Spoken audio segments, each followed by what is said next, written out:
Hey everybody, I'm back to review another book. This one is The Haunting of Hill House by Shirley Jackson.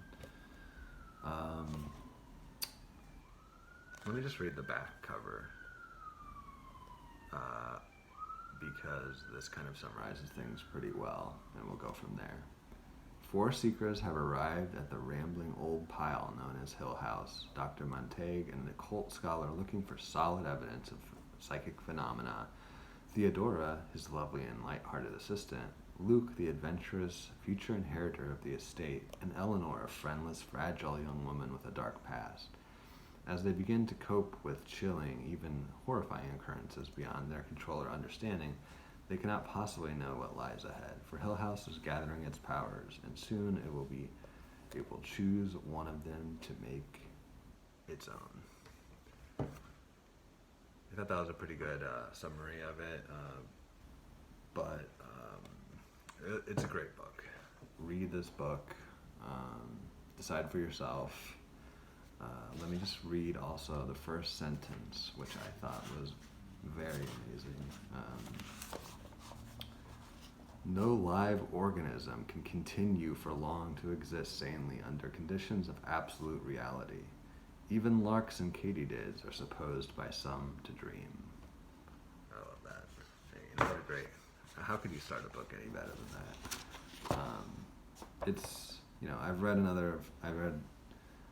This is the second Shirley Jackson book I've read, and her writing is just so interesting and surprising and intriguing. I wouldn't say it's a scary book. It's not very scary. You're not going to be shaking in your boots at midnight reading this or something like that, I would say. But it is just great writing, it's great storytelling. It's about these four people that come together in this house, and it's mainly centered on Eleanor, who is the protagonist, she steals her sister's car. She comes from like a home we aren't really, it's mysterious kind of what's happening in her home. She doesn't get along with her mom. I think her mom might have died recently, and she doesn't get along with her family at all, and she's just looking for a way out, looking for escape for pretty much the first time. And then it mentions like 2/3 into the book that she's like 34 years old or 32 years old, I think, which is an interesting detail. Like she's kind of this unmarried girl that is just wants to get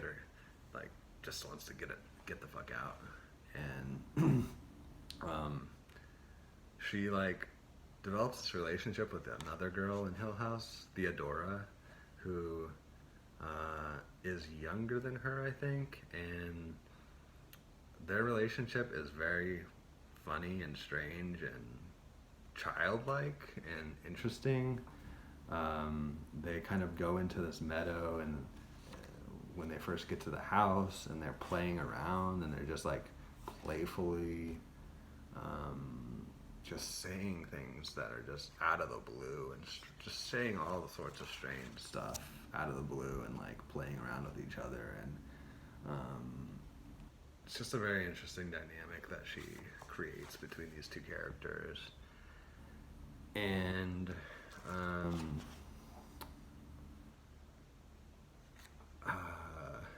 what else can I say about this book? And then she shows up, and there's the weird housekeeper that is kind of mean and like nasty to them, and she's like she leaves during the night because of the house and its hauntedness, and she comes back in the morning to serve them breakfast, and just like this strange foreboding quality that I got from that. And then the doctor shows up a little bit later on, and he is himself kind of there for fun and adventure. Like he's kind of a fun, adventurous character too, and so is Luke, who is his another assistant. I think, what is Luke? Luke is Luke is the inheritor of the estate. So he shows up too, and uh, they're all kind of like this interesting crew that's like, you know, you would think like this doctor would be like kind of what's the word, overbearing or something like that, because he's dealing with like he has these three other people here, and he wants to get his work done and stuff like that, but the other people there are kind of there for fun, and the house starts to do strange things, like it I won't give it away, but it writes a message to Eleanor, and it just like shuts the doors all the time behind them, and other stuff. But to me that wasn't as the exciting part. The exciting part was the writing is amazing, the characters are amazing, amazingly well drawn. Their interaction is great. They're constantly having little mini adventures together. And what of this relationship between Eleanor and Theodora? I think Eleanor at one point, like at the very end of the book, she says, "Hey, can I move in with you after this is over?" I think they're lovers, basically.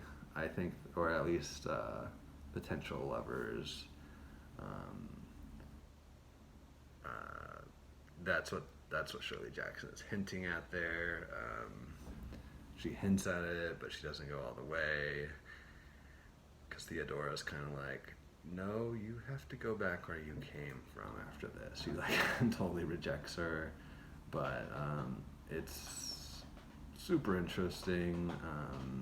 I won't give it all away, but yeah, I think that's about all I had to say about this.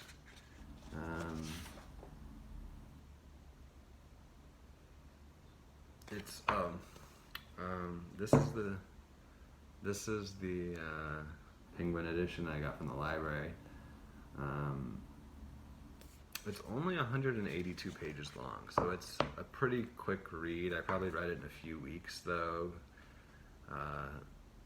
since it is, a little bit dense.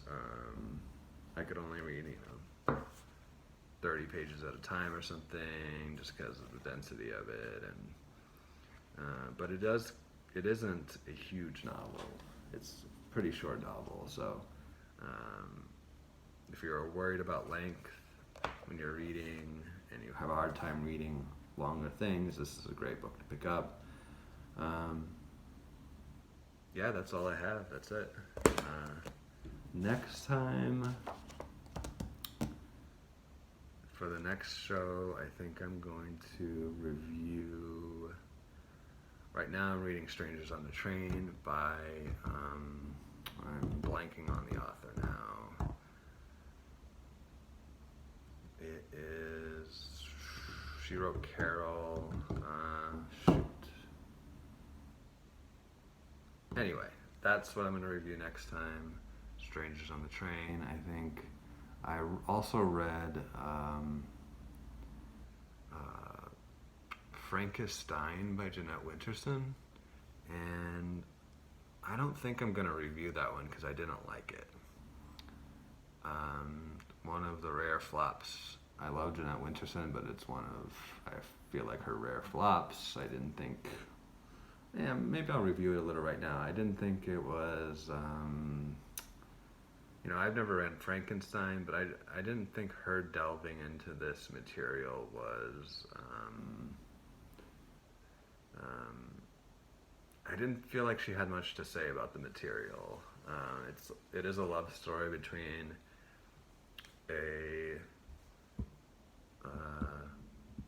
trans man and a doctor, basically Dr. Victor Frankenstein, but a new one, a modern one. And there's a lot of talk about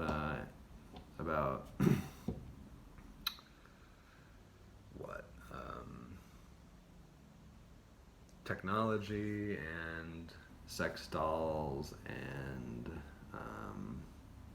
preserving life for the future and all this stuff that's kind of relevant in the modern context. But I just didn't. I didn't like it. I didn't feel like it. It didn't explore these topics enough, or I just don't think that's what Jeanette Winterson's strength is. I think she should have focused more on the love story, and it was kind of darting around between various characters and various, Jeanette Winterson, she often darts around between time and place, and she goes back in time sometimes, and I just felt it was a little frantic for me. I didn't like that at all. Didn't like the pacing. There were parts of it I liked. I did like the love story part of it, but I thought that was really interesting. I didn't think that she delved into it enough, and she kind of she had a lot of characters talking about science and technology a lot, and I just don't think that's her bag, and I don't think I didn't think she had anything that interesting to say about it, the singularity and technology and sex dolls and things like that. There were a few good moments, but overall, didn't care for it. Rare miss by Jeanette Winterson. Anyway, until next time, toodaloo.